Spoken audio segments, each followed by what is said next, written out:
Good afternoon, everybody. Welcome to the December 7th, 2022 CALPADS Q A. My name is Paul Higgins. I'm a data analyst working at SEIS supporting CALPADS. Angela, do you have anything for bugs, builds, or other? I have news. I don't know that I can announce it yet because there's not a message coming out, but some more reliefs coming to you guys this week, hopefully about SPRG 0550.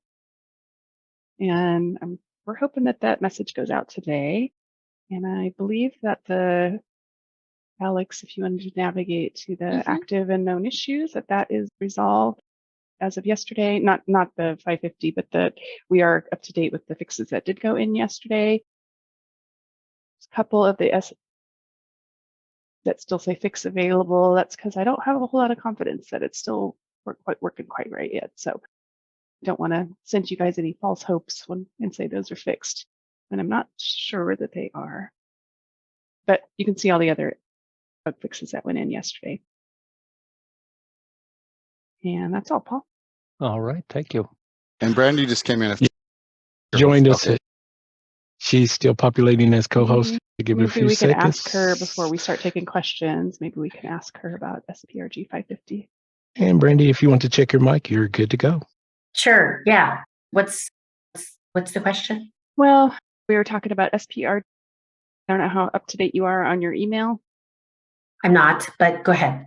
They're waiting for you just to say yay or nay that we could make that a warning for the rest. Yeah, I talked about that in C2C this morning, and we said yes. But yeah, Paula just wanted you to reaffirm that. So if you could just reply back to her, I can get that message out. Sure. So good news, folks. That's happy news. Yeah, it's a combination of things going on with that one. So in some cases, we're still seeing suspicious errors that we can't figure out why they're displaying. It's also the specifications for it are a little wonky. So it's not necessarily a bug, but they are looking at students' RFEP records after information day. And so that's not usually how our cert errors work, right? We're always looking at what happened on information day. So that's going to be altered as well. So in the meantime, for the rest of fall one, it's going to be a warning. Excellent. Thank you. All right. So just jump right in, and we'll start at 301, Cedric's Q1. When will the December DC file be available? Well, it was on December 7th. Oh, or December 2nd, it'll be available tomorrow? Yep, I got an email today that it's processed, and so it just needs to load up into the system tonight. Perfect. Thank you very much.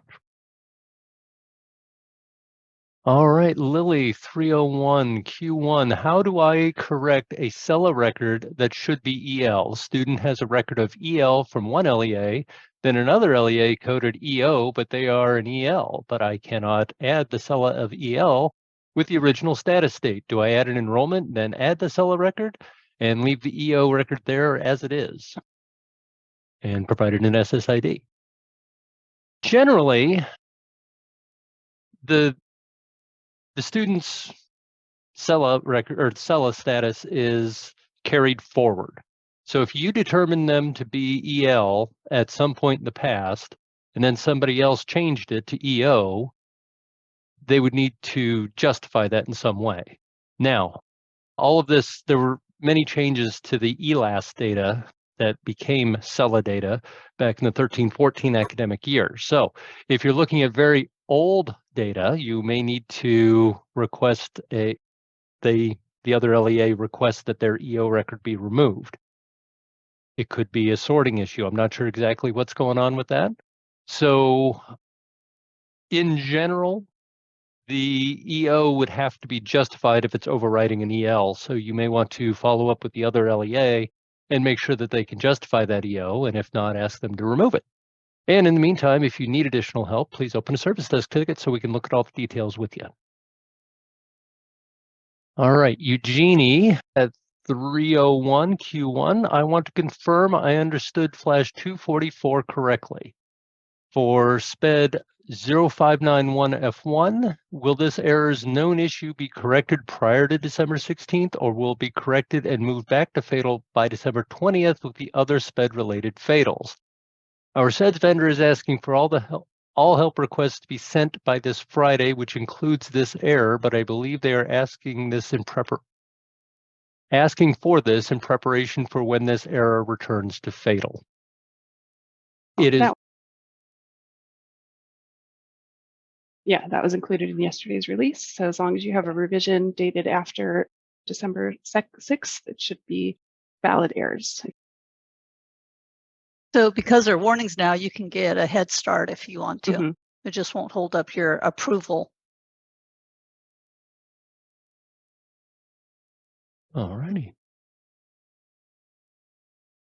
Kathy, 302 Q1, what exit date and exit reason code should be used for a student that was enrolled due to being evaluated for special education services but was found ineligible? Flash 161 states, quote, exited 1 day before the enrollment start date with an N470 no-show exit reason code, end quote.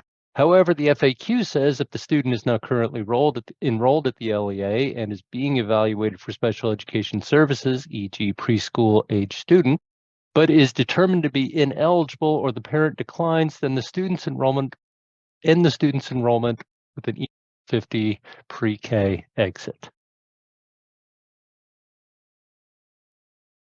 Let's see. I'm trying to think.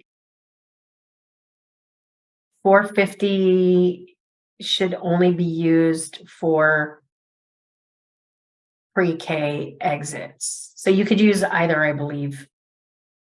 You could use either E450 or N470. But, you know, if the student's ineligible, it essentially means that that enrollment never really, the student will never receive services. So I would say in that instance, probably N470 is more appropriate. Thank you, Brandy. 302, Tracy's Q1 will cert 143 the known errors list. Not that I'm aware of. I don't know of a cert 143 issue at the moment. Everyone that I've looked at has been valid. So the reason we get so many tickets on it, Paul, is because it triggers if they adopted the SPED program and the student didn't enroll with them until after information day. That's working as designed, and so you can ignore those warnings. That one's a permanent warning. It'll never be fatal for fall one. Only in that data scenario you can ignore it. Yes. I swear every ticket says the same thing. Yes. It's a all right. limitation on our fall one snapshot, how we pull data in from the ODS. All right, 302, Clara, Q1. With all the new language codes released recently, are LEAs expected to go back and update the languages for existing students from 99 other language to one of the new codes? If we did update the language code, will we get SELA errors? I don't believe you're expected to go back and retroactively fix your entire student body. Just moving forward, you have a wider range of languages to select from. It actually doesn't go into CALPADS until next year. So there we go. We won't even have to worry about this until next year. But again, I don't think you're supposed to go back and fix your entire student body. It's just moving forward, know that you have a more robust student language list there. I mean, you may locally, your administration may want it done. And then, yeah, you have to do a STAIRS request too then, right, Brandy, to change the language? Yeah, if you wanted it updated on their ELAS. That Go ahead. I was just going to say the STAIRS is only for current year, right? So there's no No mechanism to change older EL records? Correct. Yeah, you're right, Alex. So there you go, Clara. You can tell them can't be done. Going forward, you can do it, but you can't use the new codes on old records. All right, we have a 302 question from Jasmine, Q1. When are direct cert reports updated each month? they are pulled within the first week, and they generally take 2 to 5 days to process and get returned to us, depending on work schedules, holiday schedules, that kind of thing. So they get pulled in the first week and should be posted in the first week as well. And the homepage in CALPADS does get updated when it's ready. It Alex seems has- longer this time because Friday was the 2nd, right? And they pull it around the 2nd of each month. And so now here we are in the middle of the week, and it feels like it's really late. All right, 3-2, Eric. Eric, Q1, sorry to ask the same question again about how to enroll students in private schools that we need to test for special education. Are they enrolled at district office or private school? Enrollment status 50? And when they do not qualify, do we exit them as a no-show with only a 1-day enrollment? By the way, it's very nice to meet you guys in person at site.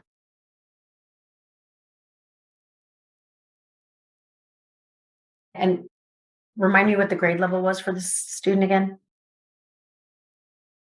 Not specified. Okay, so it depends on what grade level they're in. So if they're kindergarten through 12th grade and they're in a private school, then you want to enroll them in the private school code of 002 when they're being evaluated. If they're in preschool, you enroll them at the district level. And did they ask, do they no-show them? Is that the second part of the question? It asked about enrollment status, code, and when they do not qualify, do we exit them as a no-show with only 1 day of enrollment? So you exit them as a no-show, and I saw another question that's coming up later, and this is one of Kathy Kelly's questions, but when you use a no-show code, the rule of thumb is that the exit date should be 1 day prior to the enrollment start date. So it's not really a 1-day enrollment, it's sort of a nullified enrollment. Just to be clear on when you're enrolling a preschool student that is going to a private school, you're going to use an enrollment status of 10 primary for that preschool student. If they're in grades K through 12, you would enroll them at the preschool and you would use enrollment status 50.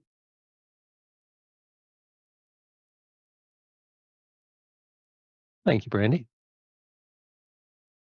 All right, Stella, I have an issue where a foster youth that is being reported was never in the program this year, but has not been removed from the CDSS file. And since it is a monthly upload, even if the case manager closes them out today, we will not have another foster youth extract before I must certify. Is there a way to remove this student from the foster youth program within CALPADS? Foster youth this week, not monthly. Right. And that's run every Thursday, if I recall correctly. The file is from Wednesday, but we run it on Friday night, Saturday. All right, Stella. Well, if the case manager does get them removed from the list, it looks like we have one more match that can happen. But failing that, the foster youth process is really done outside of CALPADS with the matching with CDSS, and then the results are piped back to us. So there's no real way for us to get in there and amend that data because it wasn't really ours to begin with.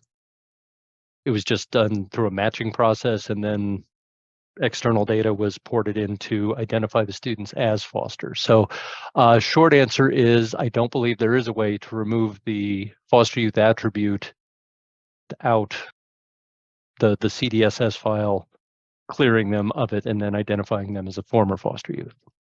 I agree, Paul. And I would say, Stella, that if you can't get it taken care of in the next, week or so, that there's always the amendment window that we can continue to work on straightening out their status.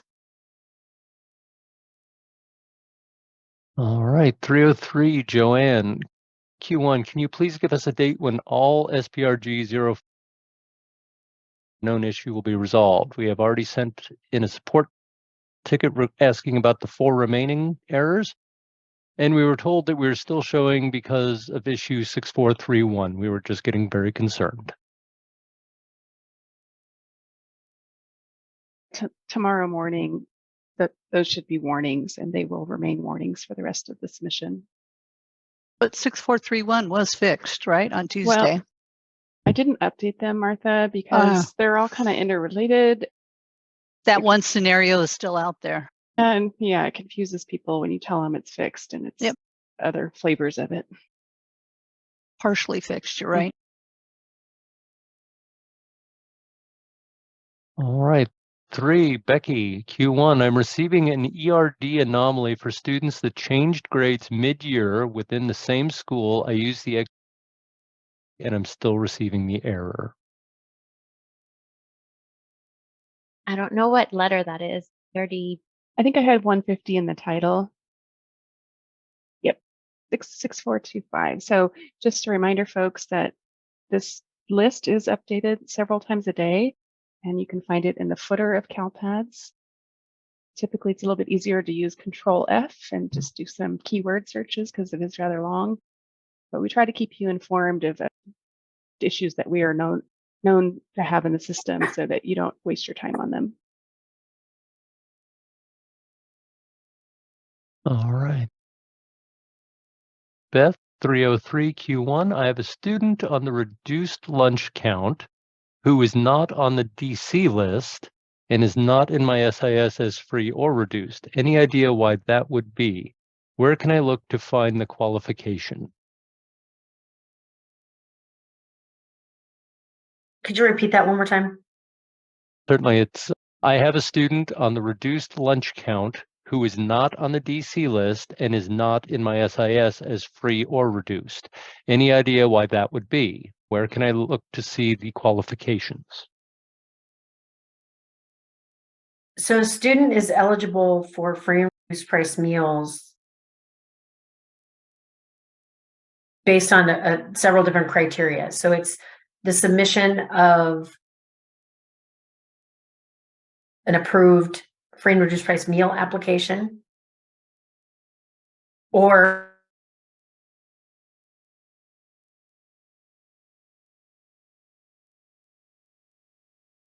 You faded out on us, Brandy. Alex, maybe just pop that user manual link into the chat, and it goes over in great detail of how the LCFF counts FRPM eligible. So foster, tribal foster, homeless. You told us they were free or reduced meal by the program record, migrant, and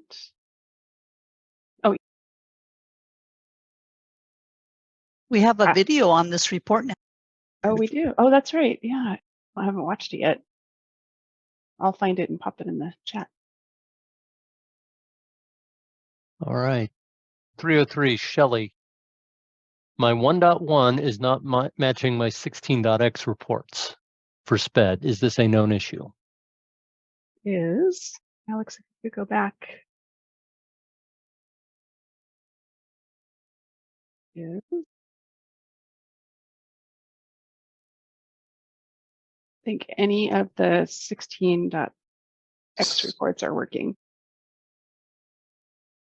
Okay. So 6433. There you go. And basically, if they had an fake bogus cert 132, that was the same group of students, cert 132 got fixed yesterday, but this half of the bug did not. So I don't, at least that I'm aware of. So you're likely going to have to certify LEA approve with less SPED students than you thought. But for this initial deadline, your SELPA approval is not needed. So you'll have to plan on disapproving after the certification window. I don't think this bug is going to be fixed before the 16th. Ray at 304 is Q1 is regarding the SPRGs. So we've talked about that. Nancy 304 is asking about the same thing, but is asking how to get a new revision. If you the revisions will run automatically if you have changed any relevant data to the submission. So if you have not done that and we have not triggered a community-wide refresh, it's not going to refresh. So you may want to go in and just like validate an enrollment file. So that She way, won't need to do that today, Paul. Since we're changing it to a warning, we have scheduled everybody to get it brand new revisions. They don't have to do anything. oh, good. So Nancy, you don't have to do anything. Just hang tight. Brandy has rejoined us. Oh, good. Hi, Brandy. Sorry about that. 304, Maria Luisa. Q1, we have a student who exited in November 2021 as there was a gap in enrollment until they re-enrolled in another district in August 2022. Should we update our E140 to a T160 or leave it as is? We found the student on 8.1b, but not on 8.1c.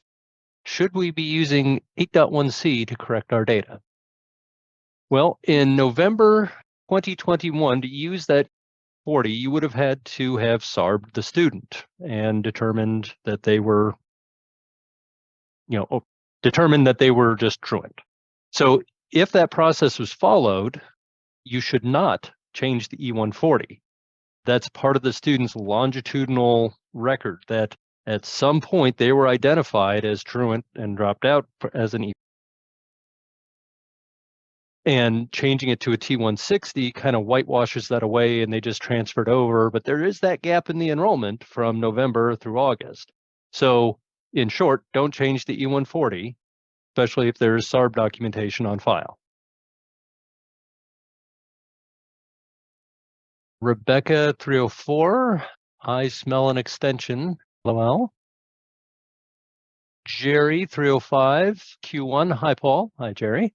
Any updates on known issue 6428? I realize the CERT 132 errors have been downgraded to warnings, but it would be great to work on the errors, even if it's not required for the LEA approval, since we do need those resolved for the SELPA approval in January. Yay. So you should be able to start working on those as soon as you have a new revision, but they will remain warnings through the 16th, so you can be working on them, and if you can resolve them, they'll fall off your warnings list. And if you haven't resolved them by the time that they're returned to fatals, then you'll see them return to your fatal bucket.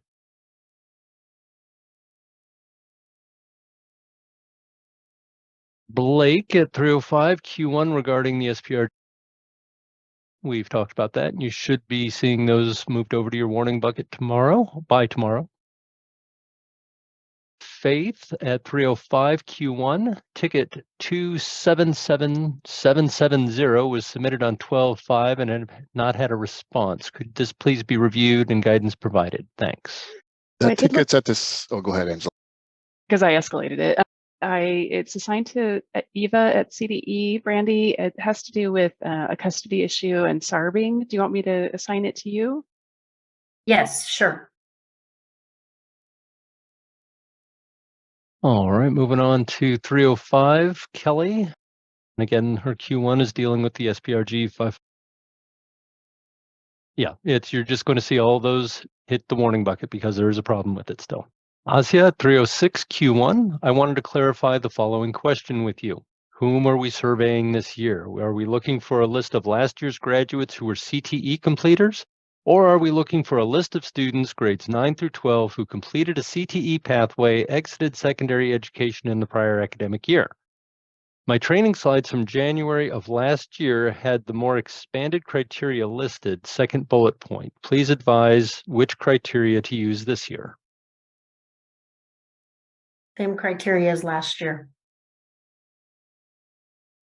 And also I am waiting for an announcement from the CTE office. We're going to be doing that same training, I think, on the 13th. But they haven't sent me the announcement with all the information. Yep. The difference, by the way, between from the last training is that the reports you're going to be using to verify your CTE completers has changed to 3.20. 3.15 was the prior report. The only problem right now, and I don't know whether or not, I know this was an existing issue. I think Alex, or maybe it was Summer, I apologize, is that report 3.20 only goes back 2 years. It doesn't go back 4 years. And so therefore, you know, you really can find completers that were in 12th grade in the prior year, and then 11th graders in the year prior to that. So it's only going back 2 years.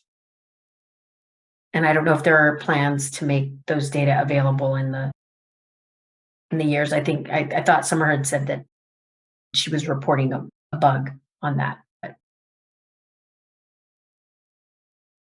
Thank you, Brandy. Searching through there, looking for. We talked about it. In the user manual. Oh, and it's in the PSTS. It's like the PSTS training that I did. I don't know whether or not you guys had posted it, but it was something that was sponsored by the CTE. I put it in the chat, Alex, but I searched by CTE survey. And there's a section on who should I survey. Nice, thank you. All right. Can I get a short answer on what we are looking for when reviewing the 16.5 SPED services report? We're trying to reconcile the counts with our SEDS, but we're not really sure where to start or what to look for.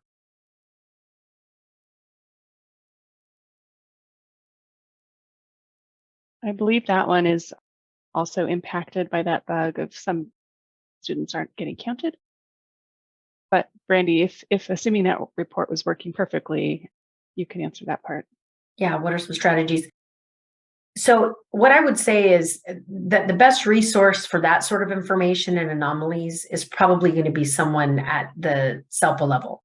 Corey Stacy, she previously worked for Riverside County. She might actually even be on this Q&A. But Corey Stacy is a really good resource with respect to what you should be looking for in those reports, and some of the other SELPA folks, or even, you know, LEA level SPED data coordinators, if you could kind of chime in here to see specifically how you reconcile 16.5 with your special education data system, and if there's things you should explicitly be looking for. If you could kind of put that in the chat for her, that would be great.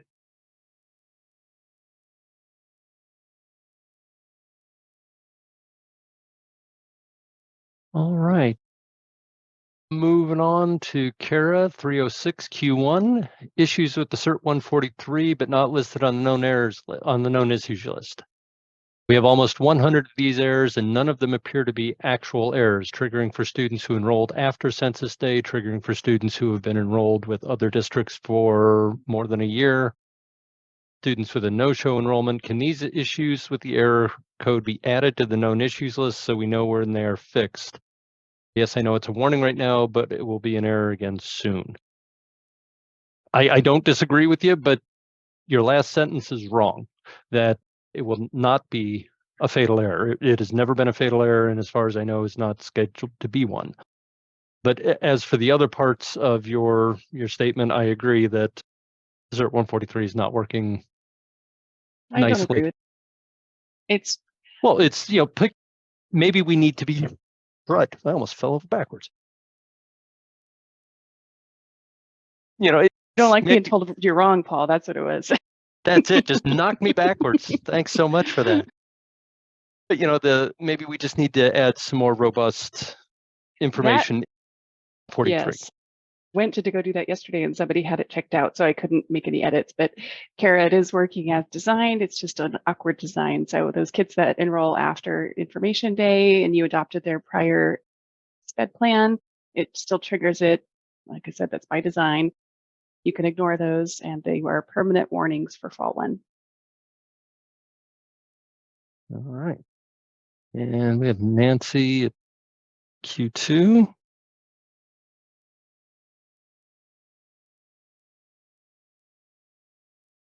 Claudia, 306 Q1. How do we report students born in other countries on U.S. Armed Forces bases?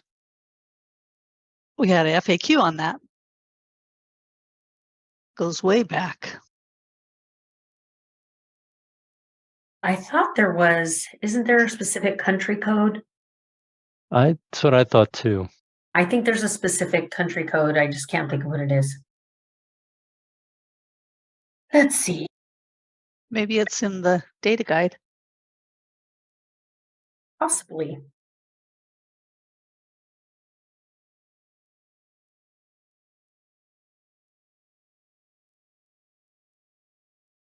I think it was country.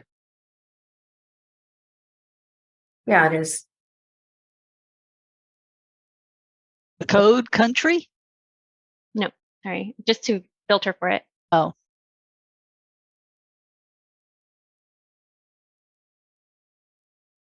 I think it might be military.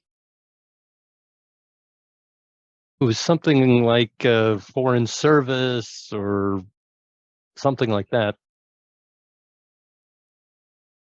Oh gosh, I can't remember.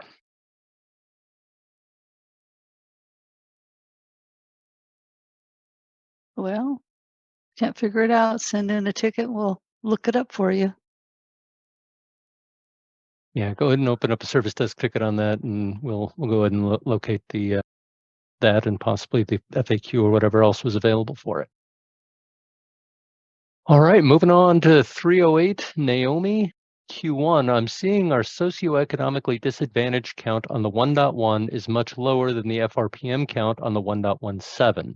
Since FRPM is one of the said criteria, I would expect the 1.1 said count to be equal to or greater than the 1.17 FRPM count. Is there a reason for the discrepancy? Yep, they don't match anymore. 1.1 only looks on census day for the program record. So if a student had a program record for NSLP on October 15th, that's after census day. 1.1 does not count the student. They have to be NSLP on or before census day. Whereas the LCFS reports go all the way up to October 31st. So they are discrepant this year. And where did that slide come from, Alex? The quarterly? Thank you. I think we tried to update our report mapping as well. So if you were to look at the business rules on 1.1, you'd see that we aren't looking beyond census day for NSLP program records. And I found the country code thing, by the way. Good. Go ahead. Finish. Done. So you would select United States as the country, and then it's actually in the state or. So I think that's what you were trying to get at, Angela. It's Armed Forces Pacific. So state, province, Armed Forces Pacific. So that's how you would. And where did you find that? That is in the code sets in. Not an FAQ. No, state, province codes. Armed Forces Americas. So there's a couple of them. Armed Forces, Europe, Middle East, Canada. Today I learned. I didn't know about this. Yeah. Knew that was something. Thank you, Brandy. All right, moving on to Kathy. Ethnicity, race missing, cert 4. My students have their ethnicity and race and are not missing. When will this error be fixed? We've been working on her ticket for a long time, Angela. Oh, okay. So it's not that the Hispanic indicator is missing. No. That's usually 99% of those tickets that I take. It's the race is populated, but the Hispanic indicator is missing. One of the tickets that I sent as a PM, but then Gary ended up just removing the synth altogether and re-entering the whole thing, and then that magically worked. I don't know how many you have, Kathy, but She has a lot for her kids, and so you got to see if there are any out of sequence. Yeah, it's not an easy observation for her cert 4s. Is it that they're out of sequence, or just that? So the one Gary worked on, nothing was wrong. He just removed the synth and re-added it, and somehow that cleared it up. I think it's a combination of those things. Probably mostly that, need to just re-add it. But some are older ones. So it's like, I got stuck, Kathy. I'm sorry. Well, I'll resurrect it and see what more we could do to clean it up. All righty, moving on to Mejia 310 Q1. A family agreed to put a student on an ISP. SEIS does not allow students younger than 6 years old to have an ISP plan. Why is this? I'll show you anyway. Because younger than 6, they're considered preschool age, and preschool, this is the sort of the mantra that I've always used is preschool always equals IE. So anybody that is preschool age, even if they're in a private school, need to be on IEPs. You can't put them on ISP. They can only be on an ISP if they're in grades kindergarten and up.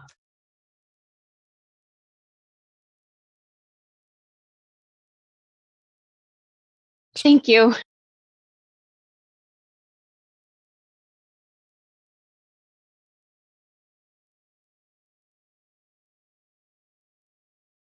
So there you go. Flash 167 has the discussion of the IFS, IEP, and ISP and their relative age ranges.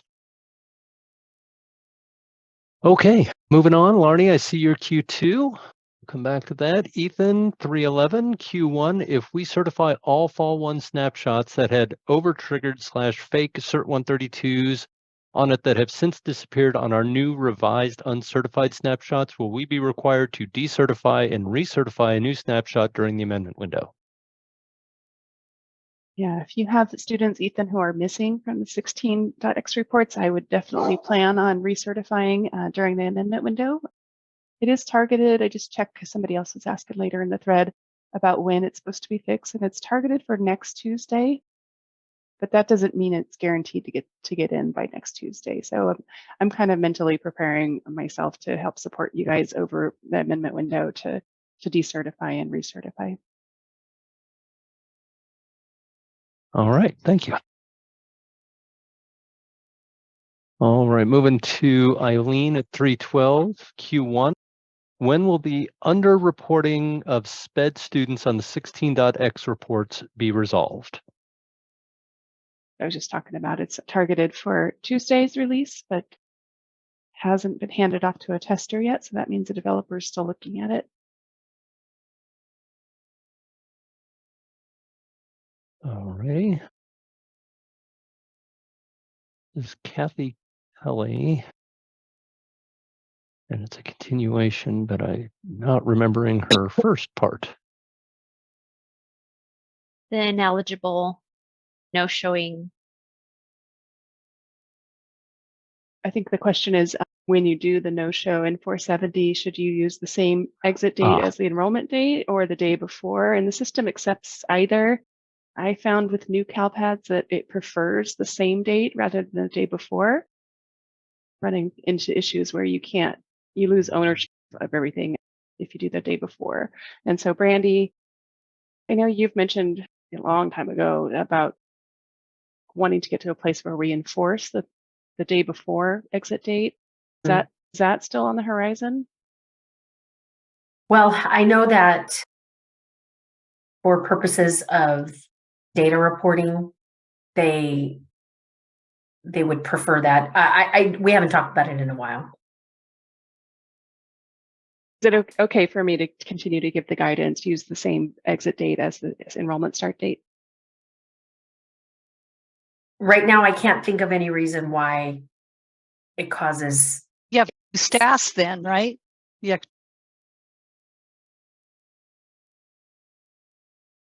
Okay. All right. Jason 316 Q1, can you confirm that the guidance is to certify our Fall 1 even if reports 16.x are inaccurate due to known issues, assuming that there are no fatal errors and all other reports are accurate? That is the plan. Okay. Vanessa 317 Q1, how can I find out what files that I uploaded into CALPADS are replacement files? STEM, SAS, CRSE, SESE are the replacement files, or does it just update what I have already uploaded into CALPADS?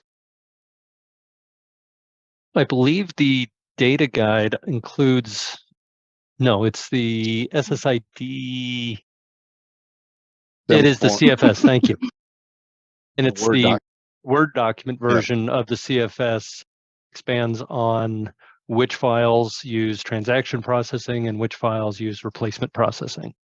So that's in that Word version of the CALPADS file specifications document on the system documentation page. And it's right towards the very beginning.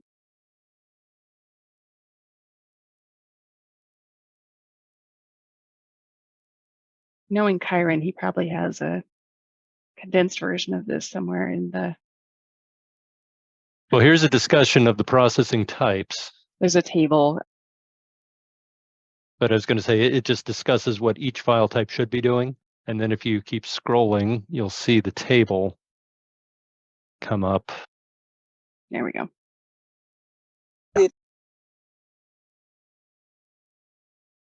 Oh, there it is at 319. Kyron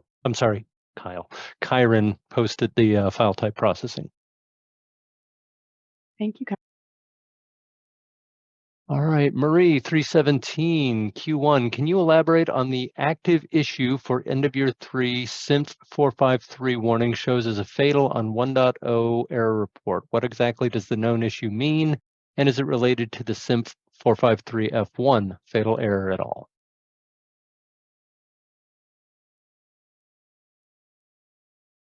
Different dates around them.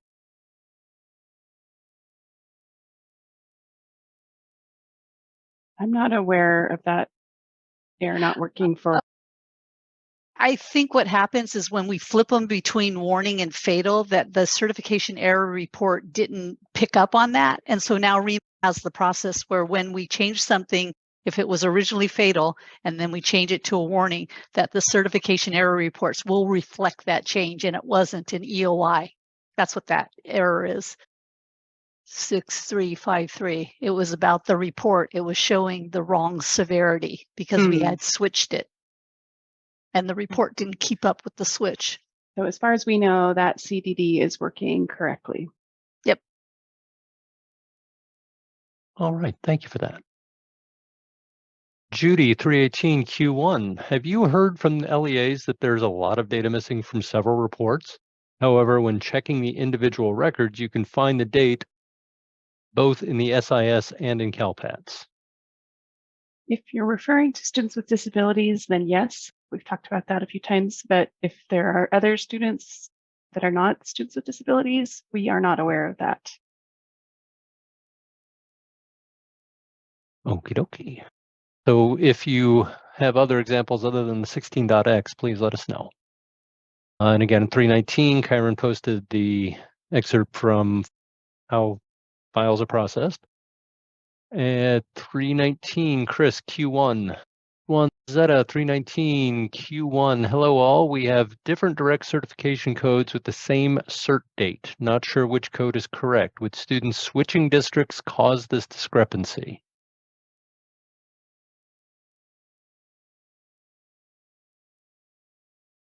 I've never seen that either. Now, to be clear, Swanzetta, on the same extract, the same student is listed on multiple rows with multiple eligibility types. So That's a problem. Yeah. So we would like a ticket on that. A couple example. 320, Sabrina, Q1. When cleaning up migrant info, should we fix the record to include the dates the student was migrant? I've come across a few students that have end dates, but according to our SIS, the student was enrolled in migrant. Or just correct the dates per site and don't worry about the old records. The old records triggering errors? Or are you just trying to clean them up? I mean, I would focus on only records that are needed for current year certification. I mean, the only, if the other ones are causing errors, then, we should probably talk about it, but I would only focus on those that affect your current year certification. All right. Vanessa, I see your Q 321. Alex posted the 1.18 port mapping guide. Sue Ann at 321 Q1. CALPADS does not require a course section for teachers with a 27-60-20 assignment. However, CalSAS will throw an exception on this type of teacher.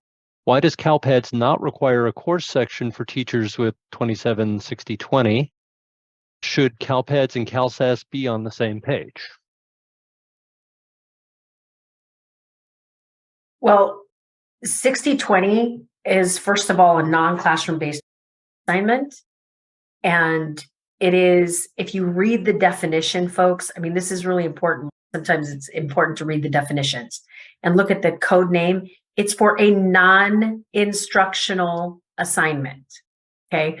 So the reason CalSAS will always trigger an exception is because it's like the other code. They don't have enough information about the specific assignment other than the fact that it's just an other non-instructional assignment. A lot of you actually use that code for your pullout teachers. That's not correct, right? So pullout teachers actually need course section indicating the content that they're teaching. 60-20 is only used for those teachers that are in non-instructional assignments, and meaning they're not instructing students, and they're in some other capacity. This year, we did add a teacher on special assignment code that you can use for those teachers on special assignment. So that should take care of most of the 60-20s, but if you're using it for pull-out, push-in assignments, that's not appropriate. They need a course. Okie dokie. Beth, I see your Q2. Judy, Q2. 322, Kyron posted the LCFF report YouTube training. 322, Elizabeth, Q1. Can LEAs certify Fall 1 without SELPA certification of SPED data by the December 16th deadline? Yes, that's why all of these SPED-based errors that were experiencing difficulties were converted over to warnings.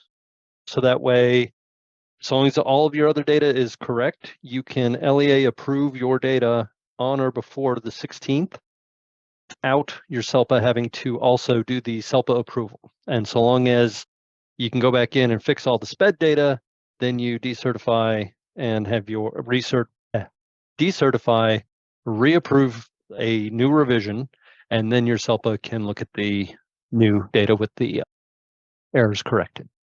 And I would add that you don't certify, you just do LEA approved, and that's all. Because you're going to have to go back and disapprove. So it makes no sense for the SELPA to do their approval because they're just going to have to go and undo it. So it's enough for just an LEA approved. That's all that we're looking for on this initial deadline is LEA approved, which means you have to have 0 fatals to get to that place, but you don't need SELPA approval on the initial. Thank you, Martha. When the 322 Q1 will Fall 1 get extended with all these unresolved issues?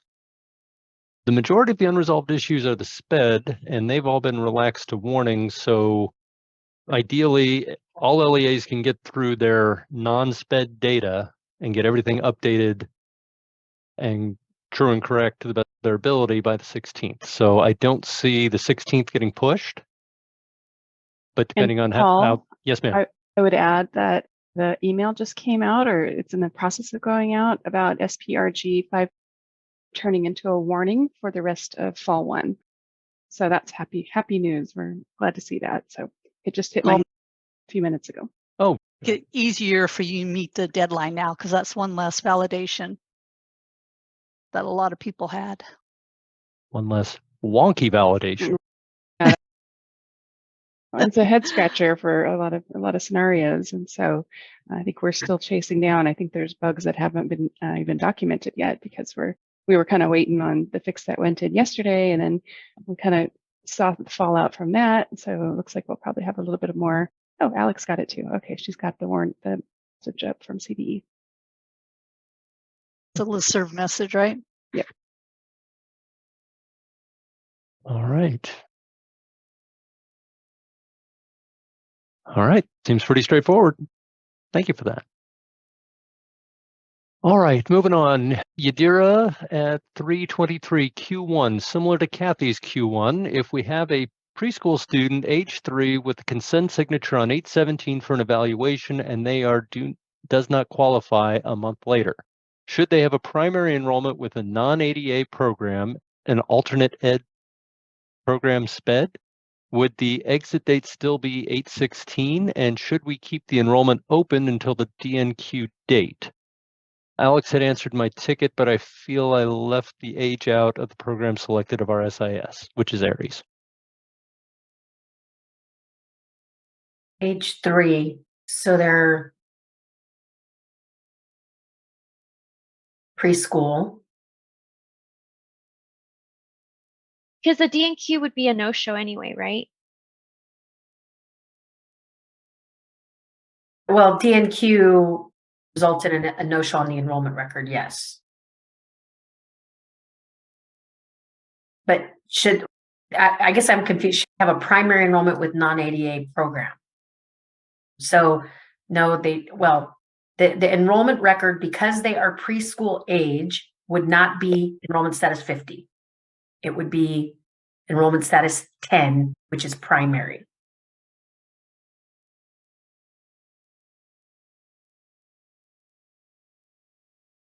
And so here's the deal. So when you have these enrollment records that are open, what's really important to remember is that you should not even put an exit date on that enrollment at all until you've submitted up that SPED record.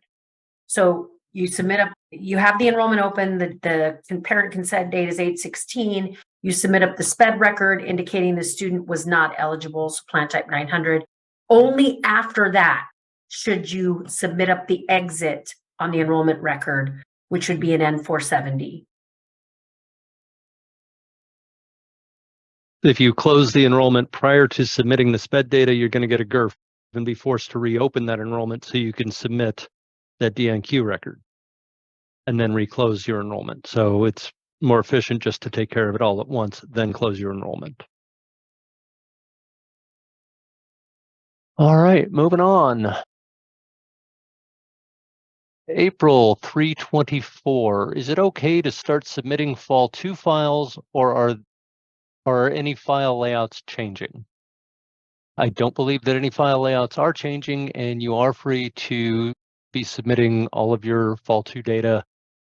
You'll only be able to look at the ODS reports until it starts running on what date? The 2nd? Yeah, the 2nd of January. So again, you can look at the ODS reports to get an idea of what you're putting in there. They're not going to be 100% accurate, but they should populate. We don't have all of the CDDs yet, and you don't see those anyway until the snapshots start running. So data will go in, and later you'll find out if there's a discrepancy on it. But you can send it up, as Paul said. And remember, with Fall 2, sequencing matters a lot more than in other submissions. So you're going to want to do your SDEM to tell CALPADS who's working for you. Then you put the SAS up to tell CALPADS what those people are doing for you. Then you put up the CRSE to tell CALPADS what courses and course sections you're teaching and who's teaching them. And then put up your SCSE to populate those courses with students. If you try and do it out of order, you're going to start getting all sorts of strange errors that you'll be frustrated about. But if you stick to that sequence, you'll be good. And you have to upload one, wait for it to post before you upload the next. So if you upload your best, Yes, please, please. 'Cause that's a little bit different than what the CDE advertised for with new CalPAD, so that things don't have to be sequenced. Although if I were in the position of having to upload that data, I would do exactly what you just said, but do them in order at least. Maybe not wait till they post, but they're not doing that cross-file referencing at input anymore. But in order to look at reports or anything, you want to make sure you have everything posted correctly. But in theory, you don't have to do them sequentially anymore. And to minimize those data discrepancies, right? You do it in order that you avoid those complicated. Right. The errors you're talking about, Paul, would happen on the certification data discrepancies. So if they, for instance, uploaded a staff assignment file without this SDEM being posted first, there's probably some CVDs that they would get once we turn Vault 2 on. I guess I was just speaking from a pragmatic point of view. Yeah, you don't get them at input anymore in new CalPADs, and since CDE did kind of count that as a benefit of new CalPADs, I didn't want to diminish that.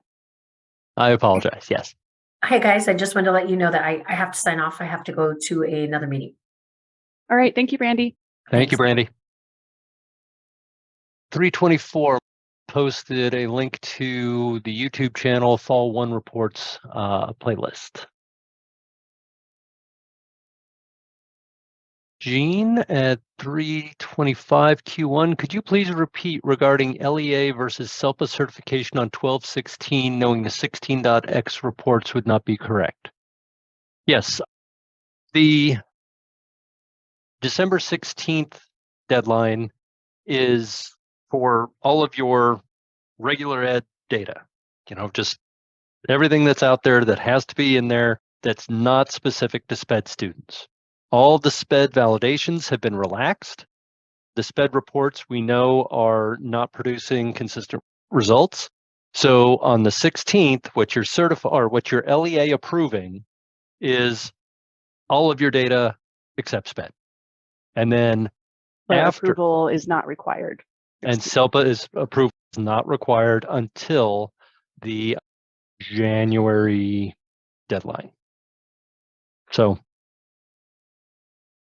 long as you can LEA approve your data by the 16th, you're going to be okay for your P1 estimates and not getting nasty grams from CDE saying, why didn't you LEA approve on time?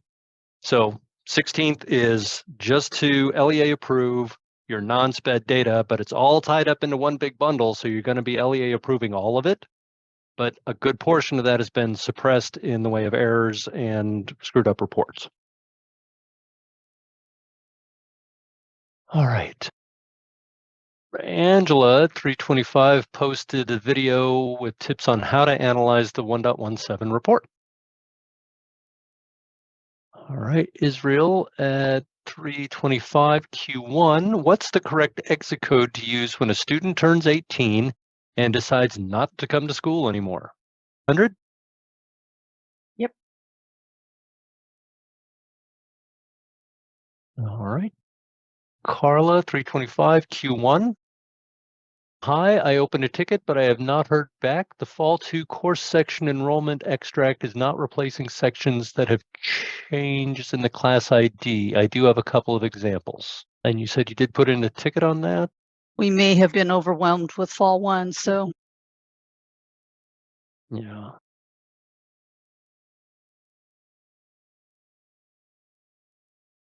I don't see a ticket right off the bat, but I'm sure it's there if you submitted it, so we will look for it and try and get back to you.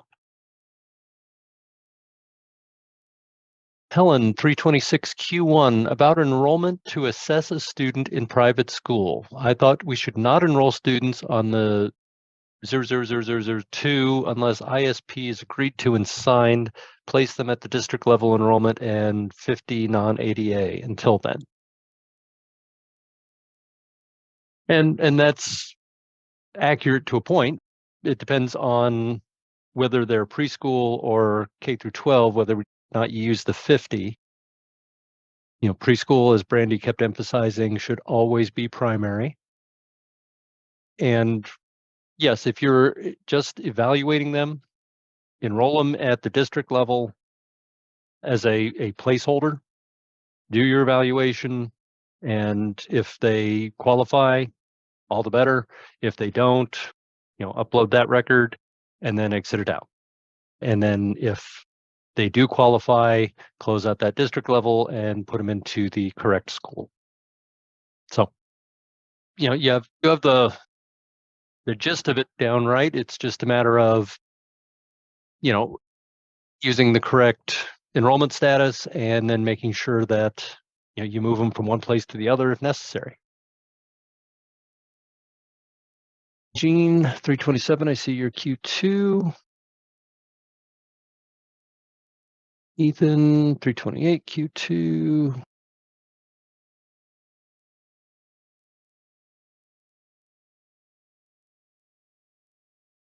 Angela at 328 posted, who should survey the PSTS for fall 2? LEA should survey CTE pathway completers as currently defined who exited secondary education 21-20 or 2021 academic year, regardless of the cohort, and were not expected to return, and then provided the documentation to all of that.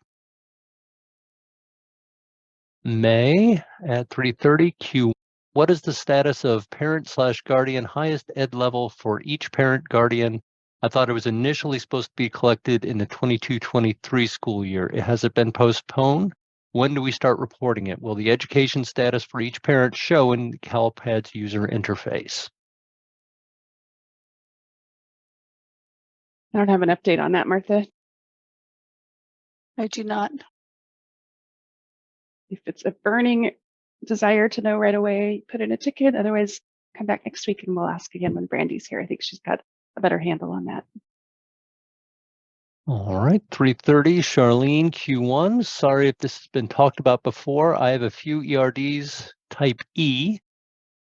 It appears that all the 150s are correctly coded and we have the enrollment on the next day. Do I ignore them or is there a way to resolve them? Ignore them. And Alex has the known issue document up.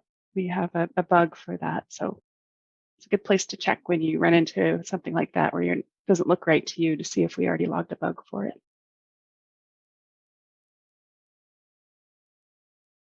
All right, Mary, 332. I would love to have information about how to reconcile the SPED reports, providing, of course, that the 16X reports are accurate.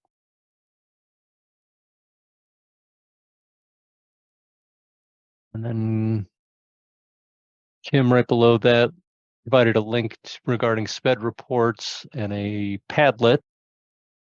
So there might be something in there for you. Sue Ann, I see your Q2. Lauren, Q3.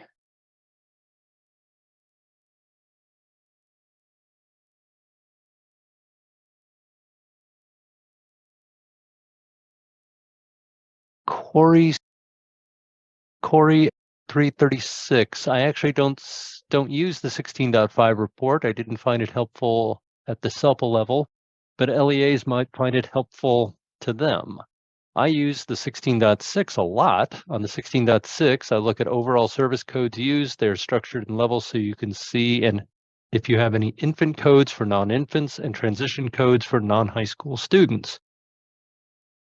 I looked at all the service providers to make sure that those are accurate. I check the service locations for the same thing. Finally, I check for too few or too many service minutes. To do that, you need to convert all to the same frequency, weekly or monthly, then sort by the lowest to the highest.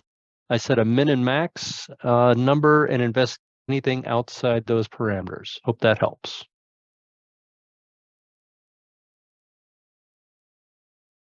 Cheryl McKenzie, 336.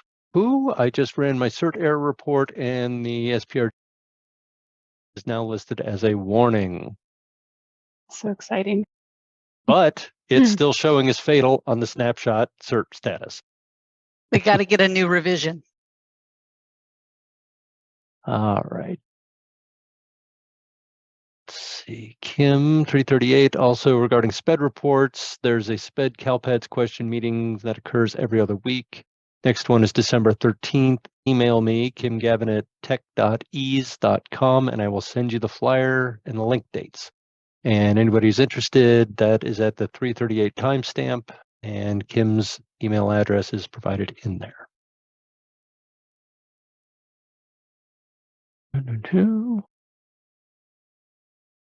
Nancy, 340 Q1. The email just came out for the SPRG 55. So that's just announcing that. And before we go on, I did just see that it is 10 minutes past 4. So if you need to drop off, I want to respect your time. Have a great week. If you need something between now and the next Q&A, just put in a service desk ticket and we'll see you then. For the rest of us, we'll push through to the best of our ability here.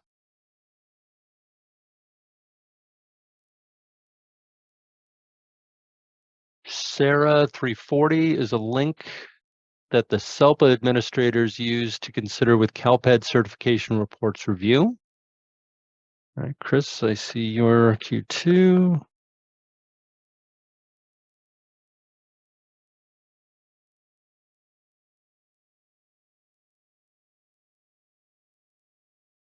Carol, 347. If my fatal errors show as 9, but running the error list reports only 4, can I assume that there are multiple errors on the same students, or how would we know?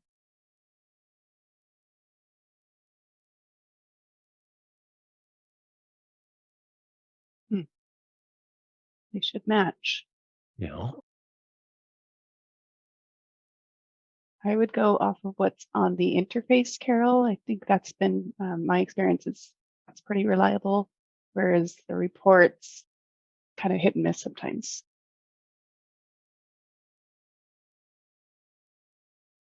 All right. Going all the way down to 353, Sean. Is the Excel sheet that Angela normally does as a reports guideline available? Did it move? Typically, it's on the CALPADS calendar sheet/page. He's talking about the checklist, maybe. So Alex, if you go to the user manual homepage,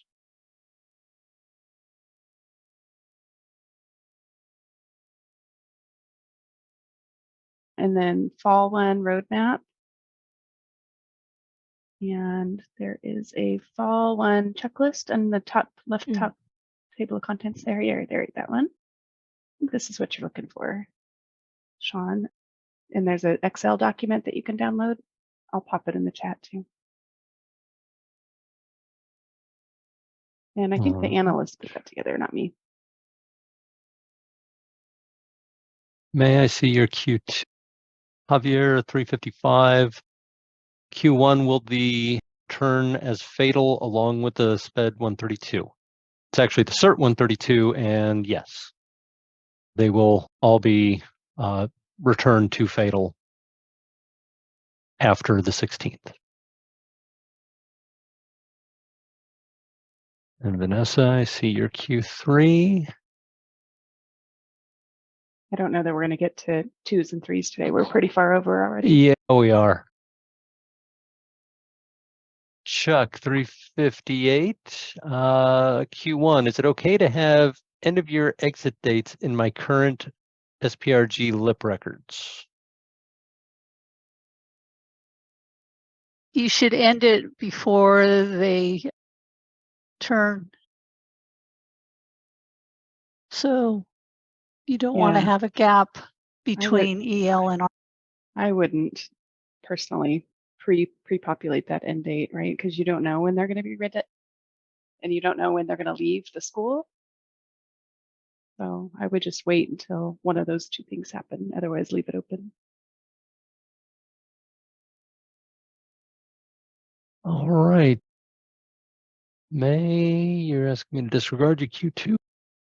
Eva, 4-3, Q1. Hello, we sent out a household income questionnaire to our district families for the free and reduced. Instead of adding the start date as of 10/31, I entered the date the students started school this year. I am now going back and changing the start dates for each, or the starting date for each student. Is there an easier way to change the date in CALPADS?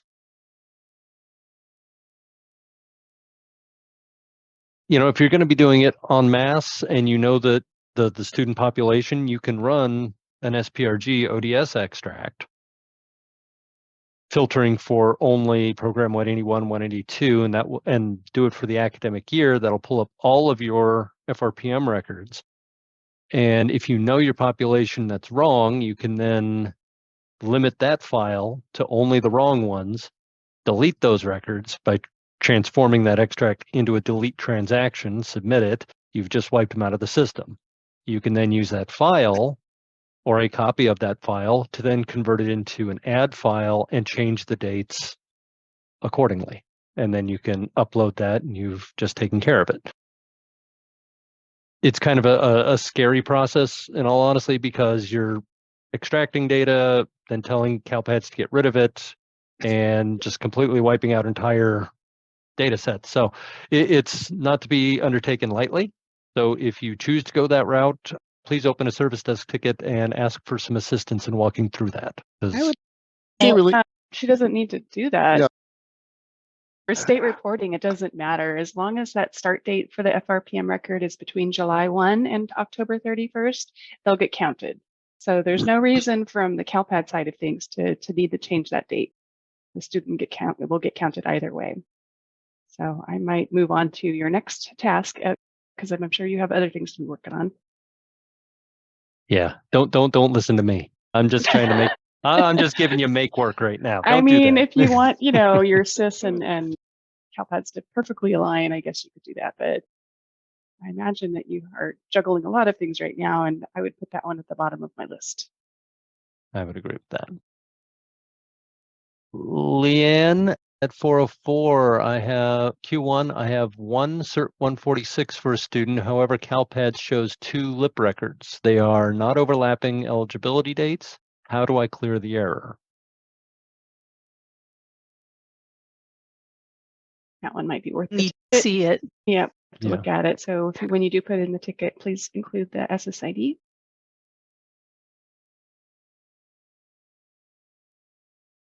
Tasha, 6 states regarding parent guardian highest ed level for both parents has been postponed until 23-24 academic year.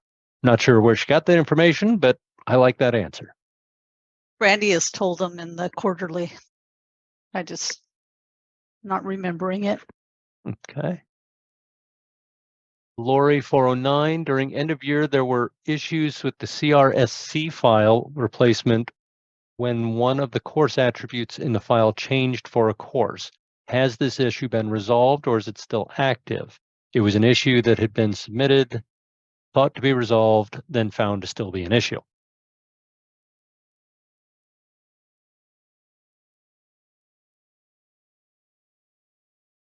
I've memory hold EOI. I can't remember.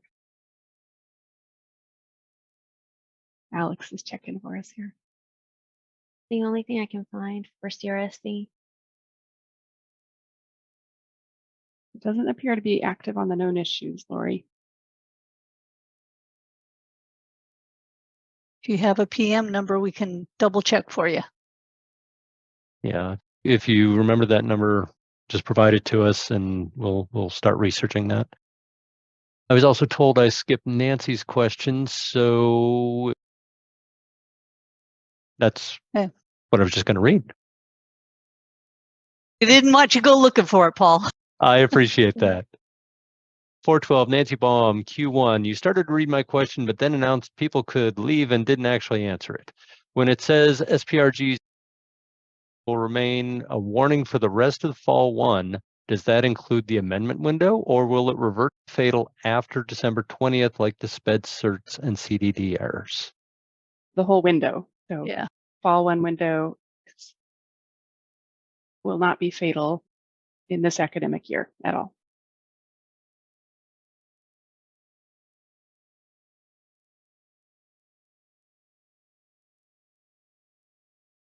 The cutoff soon. All right. You tell me. Corey's ticket. Yes, yay. See, we're relieved about that as well. I think that's good, right? Except for Reggie, just to clarify on the known issues, Alex is going to drive you there right now in the footer of CALPADS, the 414 timestamp. SPED reports are undercounting students. We are that is, if you search by 16.1, Alex, it comes up. It is a high severity, a 6433 is the number. It is on the list of things to be fixed for the coming Tuesday.